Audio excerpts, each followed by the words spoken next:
Salam dostlar, hər birinizi salamlayıram. Bu günlər sizə Zar Parkində 2 təkər 07 2 təkər ayarı göstərəcəm. Baxın. Burada girin, baxın, bunları alın. Diğerlərdə sonra motora girin. 50 minlik motoru alın. Sonra girin bura heç baxmayın, buranı 50 qalsın. Sonra Paradox'a baxın. Paradox belə verin. Bu əsas şeydir. O 2 təkrar yazsa da o hələ əsas şeydir. Ancaq bu əsas şeydir. Baxın, Paradox əsl kopya belə olsun. Rəqəmlərinə ehtiyatlı baxın. Rəqəmlər baxın eyni belə olsun. Rahat qalsın yəni baxın. Bu da ki burada olsun. Arabanın mərkəzi.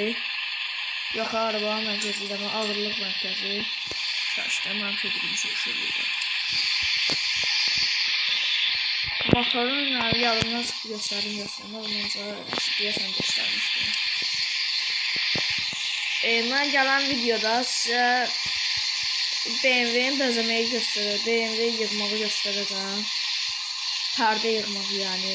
BMW ya da ki, hansı bir maşın. Gələn dəfə sizə pərdə yığmağı göstərəcəm. Baxarsınız. Atacam.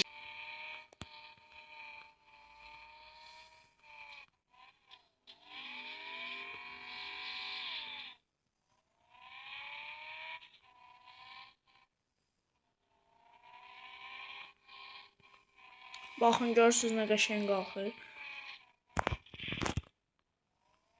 Tam qalxır. Yəni ki, hələ bilirsiniz ki, GTA 5 oynayırsınız. Lap hələ də yox, indi mən deyirəm da.